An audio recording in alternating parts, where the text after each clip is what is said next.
We're doing a tier list today. It's my first one. I've never done one. Like, I've watched so many YouTubers make them, and some of them I kind of rock with. Like, some of them, I watched one recently that was about Pokemon. I thought his tier list was kind of weird because he was saying one game was like dog shit and he put it in B tier. I'm like, the game is dog shit. Why are you putting it in B? I mean, B is a passing grade, bruh. But today we're doing a tier list of one of my favorite animes of all time in the top 10, JoJo's Bizarre Adventure. If you don't know nothing about JoJo's Bizarre Adventure is one of those animes where when you sit down and watch it for the first time, you're probably going to write it off and be all like, fuck no.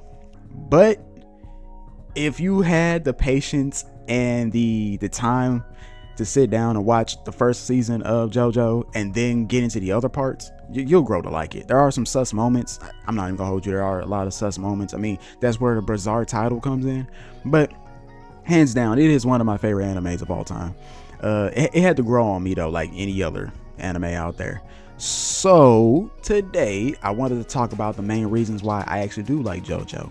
And it's because of their villains. You know, right now we're in the middle of part 9 in the manga, and then Steel Ball Run is getting an anime and it's coming out next year. So I wanted to start talking about more and more about my love for JoJo on this channel as well, because I really do love this anime.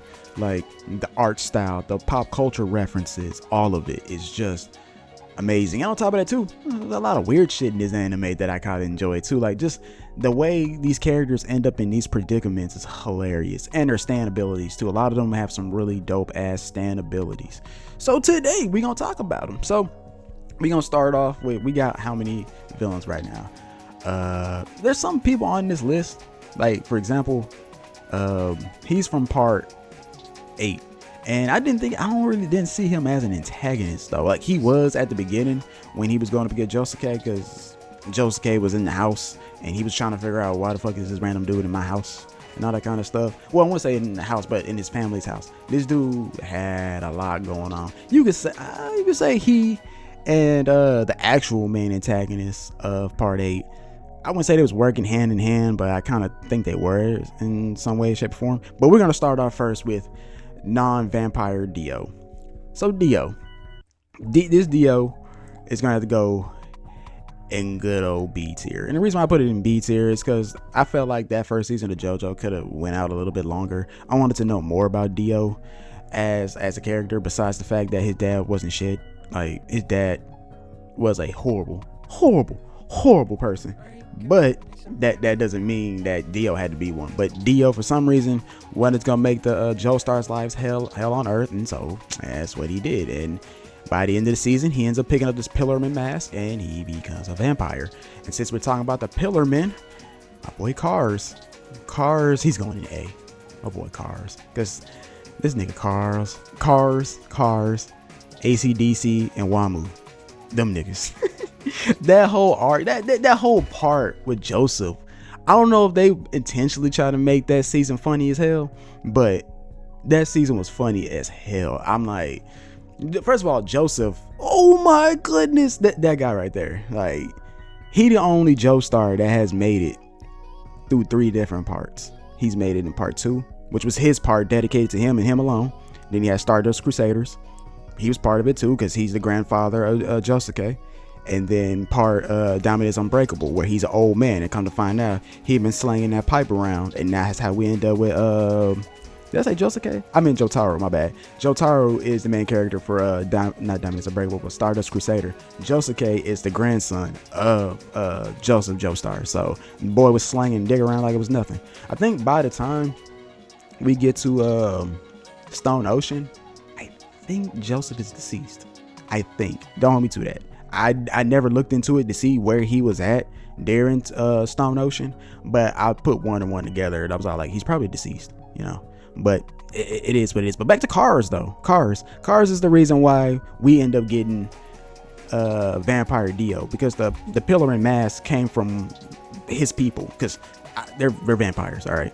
Now the way they beat Cars was hilarious though. Can you really say that he was defeated, or he was just sent someplace else? That's where I'm getting at. I think that he wasn't really defeated. They just postponed it, that the fight and sent him someplace else. I don't know, but some people say he was defeated. I'll say that. I guess you could say he was defeated. So it is what it is. Next, the other Dio Brando, the Dio Brando that I like. This Dio. Now this Dio has been pretty much in every part. Dio has been in every part. He's been in part 1 because he's the main antagonist. I take that back. Part 2, he was not in part 2, but they made mention to him. Part 3, main antagonist. Part 4, he's the reason why the arrow. They do bring him up. They do make mention of him because of the arrows, but he's not in it. Diamond is Unbreakable.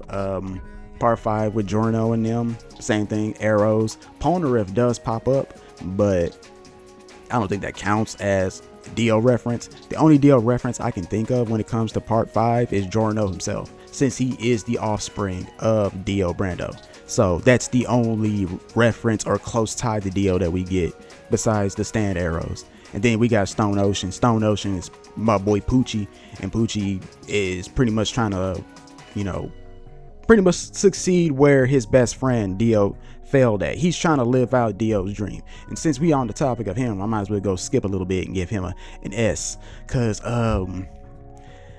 whoever voiced this man in dubbed, like English voice acting, I think it was Young. I think he said he did it.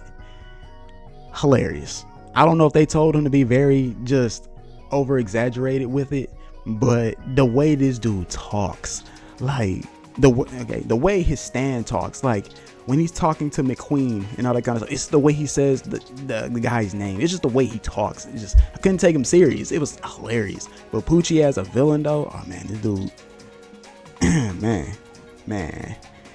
I seen somebody say on I think it was Twitter a while back, saying that how much y'all want to bet Poochie was in the Catholic Church. I think he was Catholic. I think they did say he was Catholic, and it was like, of course the Catholic priest would have to be evil. And I was just like, that shit was wild. I'm like, that I didn't even think about it like that, bro. Honestly, I didn't even think about it like that. Now we gotta go to his name. I always fuck up, but Kira. His last name is what I usually fuck up, but Kira, my boy. I'm gonna put him in the B. He has to be in the B. The reason why I put him in B is Stardust Crusaders. I'm sorry. Diamond is Unbreakable was the actual season that I watched. Okay, so first I watched the first season first, and I didn't like it. So when I gave it a second chance, Diamond is Unbreakable happened to be in the middle of its season when they were airing new episodes, and I'm like, you know what?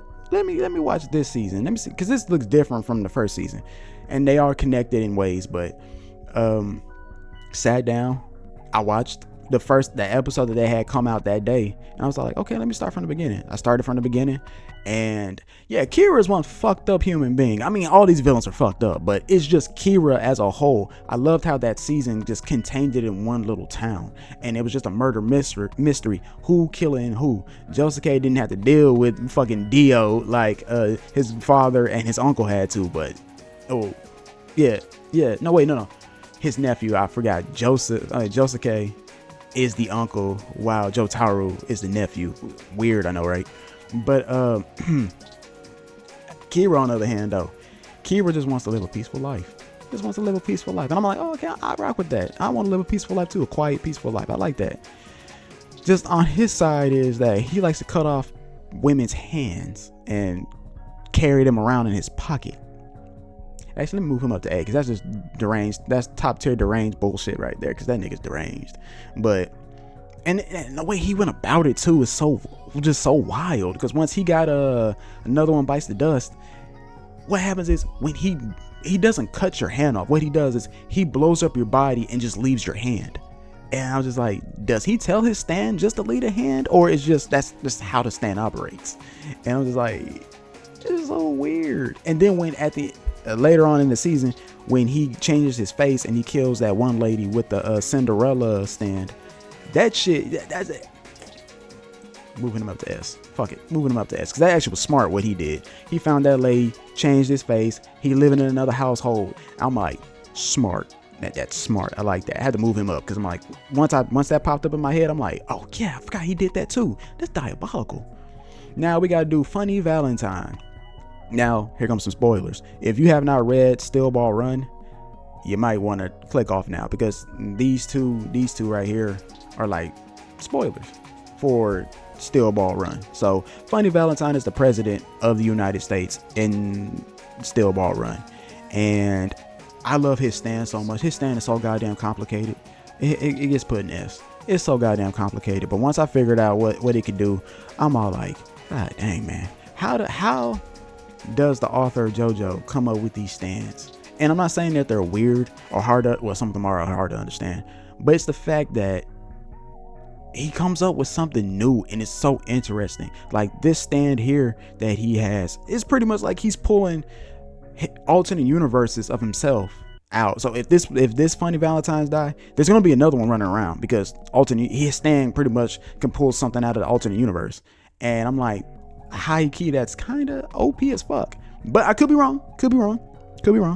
But that's what I got out of that though. But his ooh.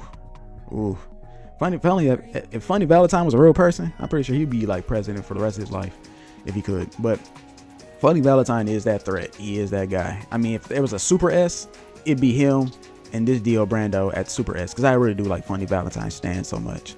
Now we got this Dio. Wasn't a big fan of this one though, because he has an ability where he could turn into a dinosaur.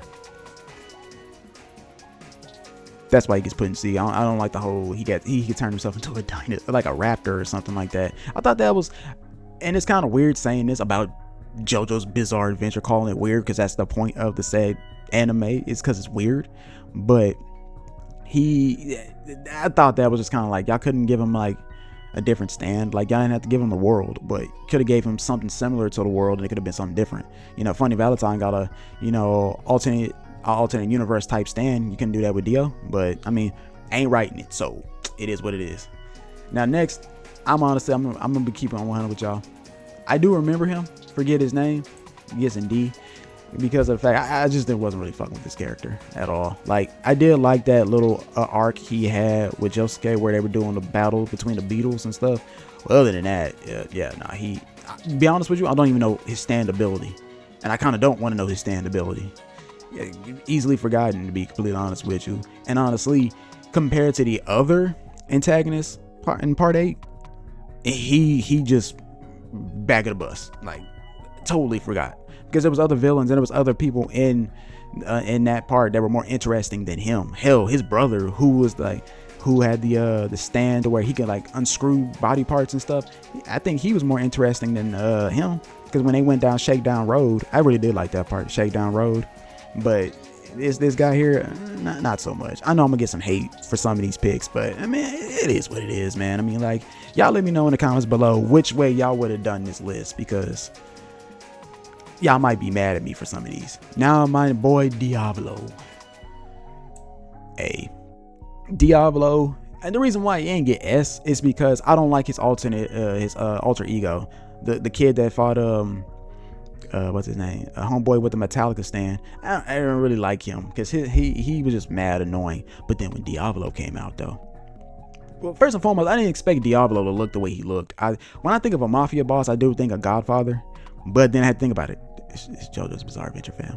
You not getting clean cut suits. You're not getting any of that. You're getting funny poses, you're getting funny hair, and you getting some weird ass stand abilities, which I'm okay with. But Diablo, he got a fate that's worse than death, because he's repeatedly dying. So Giorno's stand really had this dude fucked. Like, I'm like, to this day he's still dying. To this day he's still dying. So, but last but not least, homeboy with the Calamity stand. This guy, yes, he's up there in the S. I know a lot of people didn't really like him. Like, well, actually, you know what? I'm gonna put him in middle of the road, because I fuck with his stand. I really do like his stand. His character though, not so much. I mean, this part of JoJo's Bizarre Adventure was contained into a little town, Morio, just like Diamond is Unbreakable, and everything was just there. That whole story was actually very, very interesting and unique. At first, I wasn't fucking with it like that, but I am now, because once I went back and actually read it for myself, I really enjoyed the part when Tomoru, I think his name's Tomoru or something like that, pops up finally, and he explains that not just that, the rock humans and that Josuke's love interest, I tend to forget her actual name, but I do know her stand is called Paisley Park, and they've had relations a couple years ago, and he's like that type of dude. He's actually move him up in A, because he's that type of dude. He's that type of nigga who, if he don't want you, he'll disappear, but he don't want nobody else to want you. And when he feels like he wants you, he'll come back and be all like, hey baby girl, let's pick up where we left off. He that type of dude. And the stand Calamity, I think the Calamity stand have more screen time than he did, to be honest with you.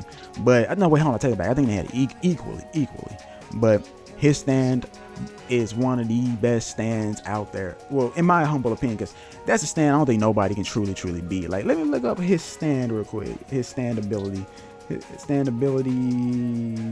For Calamity.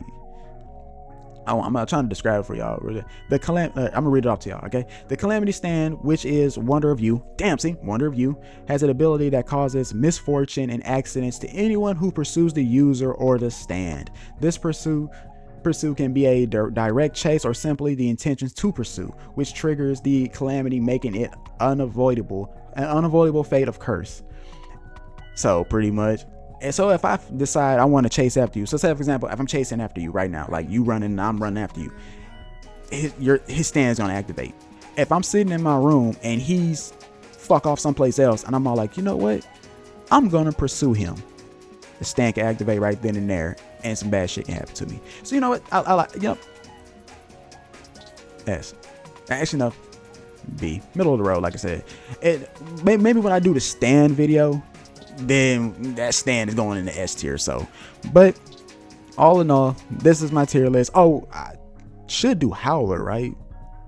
Or should I wait? I'm gonna wait until part 9 is done, and then we're gonna jump back into it, and I'll put him somewhere on this list. So take a mental image of this, screenshot it, whatever. Hell, I'm gonna screenshot it. And so when the part does end, I can put Howler in his respectful spot. As of right now, my opinions on Howler is meh. Right, as of right now, meh. I think from what I've seen from the community, some people are saying that he kind of reminds him of like a mixture of Poochie and a mixture of like Dio, because you know he has a lot of all this money, but also he's very religious. And even though Dio didn't have a lot of money, well, he was real bougie when he became a vampire, but y'all get what I'm getting at. So we're gonna have to wait and see how this play out with his character, if he is actually the main antagonist, because you know it could be a bait and switch. Maybe the creator of the JoJo, Higashi probably wants to, you know, be like, hey, I want people to think that he's the bad guy, but it's gonna be a bait and switch, and this is the real bad guy right here, and the real bad guy comes out of nowhere. But I highly doubt he'll do something like that. But that's all I got for y'all, man. Hopefully that this tier list don't get y'all in y'all feelings and y'all be in the comments talking about something I don't know what the fuck I'm talking about. But all in all, this is my list. Dio, Poochie, Kira, Funny in S rank. We got Cars and Diablo in A rank. Can we say normal Dio? We'll call him normal Dio, and Wonder of You in tier B.